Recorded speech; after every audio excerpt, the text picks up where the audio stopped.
Assalamualaikum warahmatullahi wabarakatuh. Selamat pagi kawan-kawan petani porang di seluruh Nusantara. Hari ini hari Selasa, tanggal 28 Desember tahun 2021. Waktu menunjukkan pukul 9 pagi kawan. Daerah sini masih tertutupi pohon. Kemudian yang daerah sana panasnya sudah lumayan. Hal ini karena disebabkan pada samping lahan kami itu ada lahan milik orang lain yang berisi pepohonan yang agak rindang. Hal ini dapat mempengaruhi dari pertumbuhan tanaman porang itu sendiri kawan. Tanaman porang itu sendiri agak berbeda dengan tanaman yang lainnya. Karena untuk tanaman yang lainnya itu antara masa vegetatif dan masa generatif itu ada saat-saatnya sendiri. Kalau menurut saya untuk porang itu sendiri antara fase vegetatif dan fase generatif dia akan berjalan beriringan kawan, bersama-sama bareng dalam satu masa. Walaupun pada tahap awal pertumbuhan dia tetap hanya mengalami masa atau fase vegetatif. Kemudian ketika tanaman porang sudah berdaun hijau tua semacam ini menurut saya itu sudah mengalami masa vegetatif dan dia sudah juga mulai masa generatif kawan. Seperti halnya yang namanya tanaman itu biasanya masa generatif ditandai dengan kalau padi itu biasanya munculnya malai atau calon-calon bunga atau calon buah ya, yang mana kalau di dalam porang itu kita menandainya dengan istilahnya katak porang ini kawan. Nah, katak yang terbentuk di tangkai batang semacam ini indikasi yang selama ini kita patenkan adalah bahwa ketika dia sudah muncul katak semacam ini berarti di dalam tanah pun umbi sudah mulai terbentuk. Nah, membentuknya umbi di dalam tanah dan juga terbentuknya biji katak di percabangan semacam ini adalah indikasi bahwa masa generatif juga sudah mulai berjalan. Oleh karenanya pemupukan dari tanaman porang itu agak berbeda dengan tanaman yang lainnya, karena untuk pemberian contoh misalnya unsur N itu adalah pada masa-masa vegetatif. Sedangkan ketika kita pemberian adalah fosfat ataupun kalium itu biasanya adalah masa-masa generatif. Kita contoh misalnya kemarin yang kita gunakan adalah pupuk MKP. Unsur yang terkandung di dalam pupuk MKP itu adalah fosfat dan juga kalium. Yang mana harapannya adalah dengan pemberian fosfat dan juga kalium itu dapat meningkatkan dari pembesaran katak, pematangan katak, kemudian kataknya lebih keras, dan yang terakhir adalah pembesaran umbi di dalam tanah. Karena untuk tanaman sendiri itu kan ada dua fase dalam hidupnya, yaitu masa vegetatif. Masa vegetatif itu biasanya ditandai dengan yaitu dia mulai tumbuh akar, kemudian dia mulai pembentukan calon batang, pembentukan daun, itu adalah tanda-tanda adalah masa vegetatif kawan. Nah, contoh misalnya ini adalah tanaman porang yang artinya tumbuhnya agak terlambat. Yang lainnya sudah tumbuh mekar sempurna, ini masih mengalami proses pemekaran. Nah, ini adalah masih mengalami masa vegetatif. Karena dalam proses ini dia masih membentuk akarnya belum sempurna. Kemudian batangnya juga masih agak lunak sekali, daunnya juga belum mekar sempurna. Ini menandakan bahwa dia adalah masa vegetatif. Nah, sedangkan tanaman porang yang notabene sudah membentuk katak semacam ini menurut saya adalah sudah memasuki masa generatif. Oleh karena pemberian pupuk itu sangat berpengaruh ya, terutama adalah pupuk-pupuk susulan. Karena pupuk susulan itu tentunya kita kadang akan memilih yang menggunakan unsur N, P, atau K. Itu adalah unsur-unsur pupuk makro. Kemudian makro ketiga jenis tersebut namanya adalah pupuk makro primer. Kemudian juga ada pupuk makro sekunder, contoh misalnya magnesium, kalsium, itu adalah salah satu contoh dari pupuk makro sekunder. Walaupun dia kebutuhannya tidak terlalu banyak, tapi tanaman juga sangat membutuhkan pupuk-pupuk yang mengandung unsur-unsur tersebut. Pada tumbuh kembangnya tanaman itu biasanya dipengaruhi dari kelembapan tanah, intensitas sinar matahari, kemudian pupuk yang kita berikan, kawan. Karena untuk melakukan proses fotosintesa, tanaman itu juga membutuhkan air atau H2O, membutuhkan CO2, kemudian dia dalam memasak makanan-makanan tersebut juga membutuhkan nutrisi yang dari bawah atau istilahnya pemberian pupuk. Nah, unsur-unsur tersebut kemudian dimasak di klorofil ataupun di zat hijau daun dengan bantuan sinar matahari. Oleh karenanya kita sudah membuktikan bahwa tanaman porang yang berada di bawah naungan dan yang berada di full tanpa naungan itu hasil umbinya sangat berbeda jauh, kawan. Karena tentunya asupan sinar matahari yang ada di bawah naungan dengan yang berada di tanpa naungan itu sangat berbeda. Zat-zat hijau daun semacam ini juga sangat membutuhkan sinar matahari, karena pada fase tersebut tanaman itu akan mengalami dua fase tadi, yaitu fase vegetatif dan juga fase generatif. Di dalam fase vegetatif dia akan melakukan 3 hal. Yang pertama dia adalah melakukan pembelahan sel, pemanjangan sel, kemudian dia akan mengalami proses awal dari diferensiasi sel. Oleh karenanya sel-sel tadi yang untuk membelah, untuk memanjangkan akan membentuk akar, batang, dan juga daun sempurna. Nah, sedangkan dalam prosesnya fotosintesa tadi dia akan menghasilkan yang namanya selulosa ataupun gula. Nah, gula-gula tadi ataupun selulosa tadi akan dibentuk, akan dipecah menjadi energi. Energi tersebut akan digunakan tanaman untuk kembang tumbuh, kawan.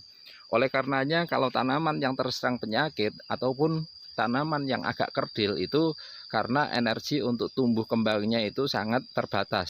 Oleh karenanya ketika sudah memasuki masa generatif, zat-zat gula tadi yang digunakan untuk tumbuh kembang sedikit banyak sudah terkurangi, tidak digunakan untuk membentuk daun, tidak untuk membentuk atau memanjangkan sel, untuk membelah sel.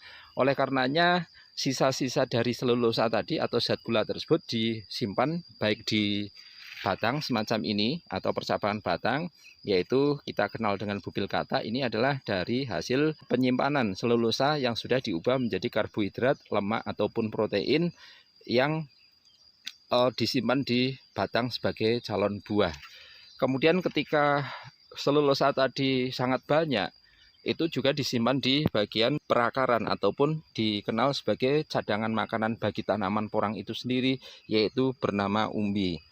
Oleh karenanya ketika kita masa-masa generatif semacam ini masa vegetatif iya masih jalan, karena tanaman porang ini masih membentuk tunas-tunas baru semacam ini dari masing-masing batang tanaman porang. Ini juga masa vegetatif. Kemudian ketika tanaman ini sudah membentuk katak semacam ini juga sudah memasuki masa generatif. Oleh karenanya kami pemberian pupuk biasanya adalah berimbang antara N, P, dan K. Akan tapi kalau tanaman sudah nampak hijau semacam ini dan terutama kita tanamnya dari tanaman berbibit umbi, itu biasanya kita agak mengurangi dari unsur N-nya karena kita lebih memperbanyak unsur P dan unsur K. Sekitar 2 minggu atau 3 minggu yang lalu sudah kita berikan pupuk susulannya dengan menggunakan NPK seimbang, yaitu 15-15-15. Waktu itu daun-daun ini masih nampak hijau muda, bahkan ada yang nampak agak menguning karena kelembapan tanahnya belum terjaga. Kemudian unsur-unsur nutrisi yang diserap oleh tanaman juga belum sempurna, pembelahan selnya juga belum sempurna.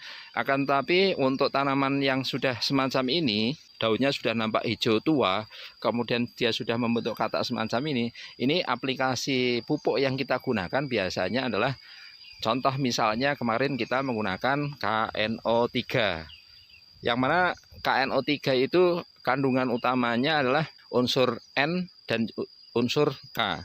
Unsur N-nya kita hanya sedikit, kemudian K-nya kita gunakan yang agak banyak. Nah, selain itu, untuk menambah unsur P dan unsur K, kita tambah lagi adalah gandasil B, kawan. Gandasil B itu unsur utamanya ada N-nya memang sedikit, kemudian ada P-nya sedikit, kemudian kandungan K atau kaliumnya agak banyak. Nah, kalium ini adalah yang sangat dibutuhkan oleh tanaman untuk distribusi makanan yang sudah diolah oleh daun, dia didistribusikan oleh kalium tersebut.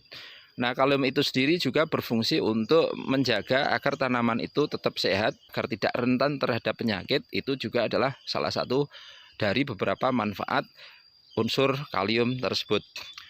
Nah, kemudian untuk pupuk selanjutnya kita menggunakan MKP. Nah, oleh karenanya 3 unsur pupuk tadi, KNO3, pupuk gandasil, kemudian MKP, kita mix jadi satu, kemudian kita semprot secara foliar di daun, kawan. Itu adalah cara kami untuk melakukan pemupukan, karena di dalam tanaman porang ini sendiri, kalau sudah membentuk bubil-bubil katak semacam ini, berarti bisa dikatakan umbi di dalam tanah juga sudah mulai terbentuk. Kawan-kawan juga bisa membuktikan sendiri, bisa membongkar tanaman porang yang sudah ada kataknya, pasti di dalam tanah sudah mulai terbentuk umbi, walaupun besaran umbi belum signifikan ataupun belum besar sempurna. Akan tapi pembesaran atau pengisian umbi tersebut secara perlahan berdasar dari apa? Selulosa yang diproduksi oleh tanaman tersebut. Nah, sedangkan selulosa tadi dihasilkan dari proses fotosintesa, yaitu adanya pupuk atau nutrisi yang diterima oleh tanaman itu, kemudian ada unsur karbon dioksida atau CO2, kemudian ada unsur hidrogen ataupun air yang berada di stomata atau zat klorofil daun.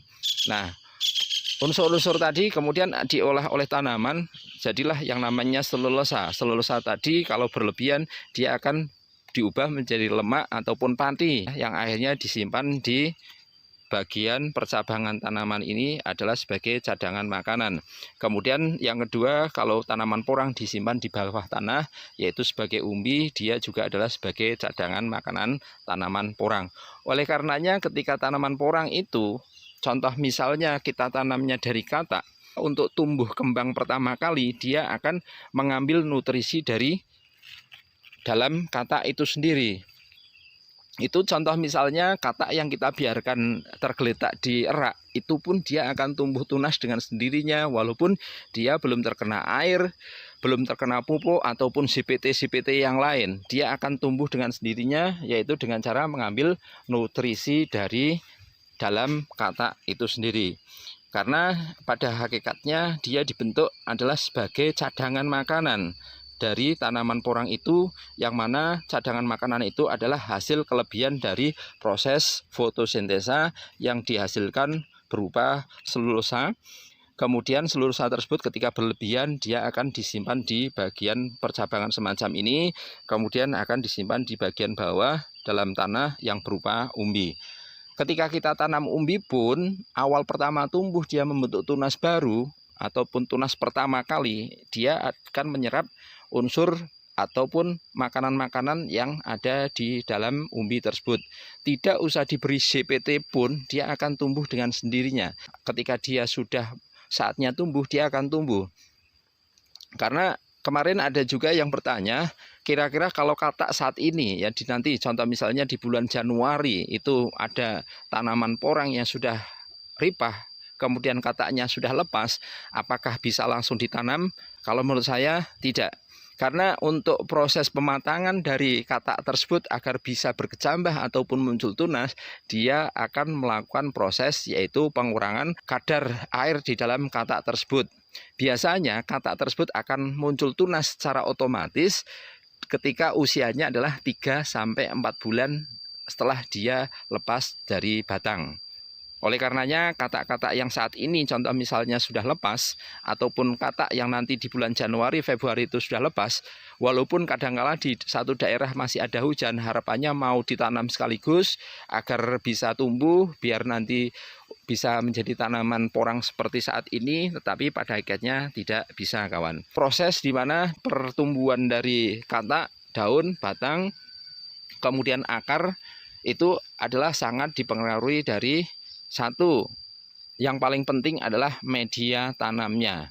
Karena media tanam yang memiliki unsur hara tercukupi itu akan membuat tanaman porang kita menjadi tumbuh subur, kawan. Walaupun saat ini mayoritas tanaman kami adalah masih memunculkan tunas susulan baru, tetapi tanaman yang memiliki batang yang cukup besar semacam ini juga sudah melakukan proses generatif. Indikasinya adalah munculnya katak di percabangan. Kemudian di dalam tanah pun pasti sudah mulai terbentuk umbi. Kemudian umbi lama bagaimana? Umbi lama dia adalah sebagai cadangan makanan pertama untuk dia tumbuh kembang tanaman porang ini. Maka umbi lama sudah istilahnya habis. Lama-lama dia akan busuk, hilang dengan sendirinya, dan kemudian akan terbentuk umbi baru sejalan dengan pertumbuhan dari tanaman porang. Indikasinya yaitu ketika sudah muncul katak, saat itulah tanaman porang di dalam tanah juga sudah menumbuhkan umbi baru. Memang saat ini masih ada fase vegetatif dan juga sudah mulai masa generatif. Makanya kami tetap masih menggunakan pupuk yang mengandung unsur N, unsur P, dan unsur K. Kapan ketika kita akan menggunakan pupuk yang mengandung unsur P dan K sendiri tanpa unsur N, yaitu nanti biasanya kita mengawali pemupukan semacam itu dengan cara foliar ataupun semprot di bagian stomata ataupun bawah daun-daun semacam ini adalah nanti ketika berada di awal bulan Maret. Karena anggapan kami di bulan Maret itu dia adalah munculnya tunas terakhir. Kemudian tunas tersebut akan mengkonsumsi dari unsur N sisa-sisa. Nah, kemudian untuk tumbuh kembang dari umbi ataupun katak kita semprot dengan unsur kalium tinggi. Ya, disitulah kita butuh kalsium, butuh kalium, butuh boron untuk menstimulan agar umbi tersebut menjadi lebih besar. Umbi tersebut menjadi lebih keras. Karena kalium itu sendiri selain untuk dia menambah dari peredaran nutrisi-nutrisi di dalam tanah, dia nanti akan berfungsi untuk memperkeras dari biji katak ataupun untuk memperkeras dari umbi yang dihasilkan, sehingga kadar airnya agak sedikit. Dibanding dengan yang unsur N-nya terlalu banyak, maka umbinya akan memiliki kadar air yang sangat tinggi ataupun kataknya memiliki kadar air yang sangat tinggi. Nah, itulah pemaparan kami kali ini, bahwa tanaman porang itu agak berbeda dengan tanaman yang lain, yang mana untuk contoh misalnya yang di atas sana itu ada tanaman pete. Tanaman pete ketika masa vegetatif dia akan menumbuhkan daun-daun baru. Kemudian ketika dia masa generatif, maka daun-daun baru itu akan menua menjadi hijau tua. Kemudian akan muncul calon bunga yang istilah dari tempat kami namanya pendul. Nah, disitulah berarti masa-masa generatif. Sedangkan untuk padi pun sama, ketika dia masa vegetatif yaitu dia akan menumbuhkan akar, batang, dan daun. Setelah masa vegetatif selesai, maka akan menumbuhkan yang namanya bijian-bijian padi, ditandai dengan munculnya malai. Nah, di situ adalah nampak jelas perbedaan masa generatif dan masa vegetatif. Tetapi kalau di dalam porang, yang sudah kita amati bahwa antara masa vegetatif dan masa generatif itu kalau dia usianya sudah kisaran 2 bulan ke atas, maka masa generatif juga sudah mulai berjalan. Kemudian masa vegetatif juga masih berjalan, yaitu dengan ditandainya munculnya tunas-tunas baru yang berada di bagian batang bawah. Nah, itu masa vegetatifnya. Kemudian masa generatifnya yaitu dia adalah untuk membesar katak di batang pertama, kemudian dia juga sudah mengisi umbi di dalam tanah. Maka pemberian unsur-unsur yang penting bagi tanaman mana masa vegetatif dan masa generatif itu adalah sangat diperlukan oleh tanaman porang, sehingga hasil yang didapatkan sesuai dengan apa yang kita harapkan. Demikianlah apa yang saya sampaikan hari ini, semoga bermanfaat. Yuk kita rawat tanaman porang kita, semoga hasil yang didapatkan sesuai dengan apa yang kita harapkan. Salam sukses, salam hormat dari kami. Assalamualaikum warahmatullahi wabarakatuh.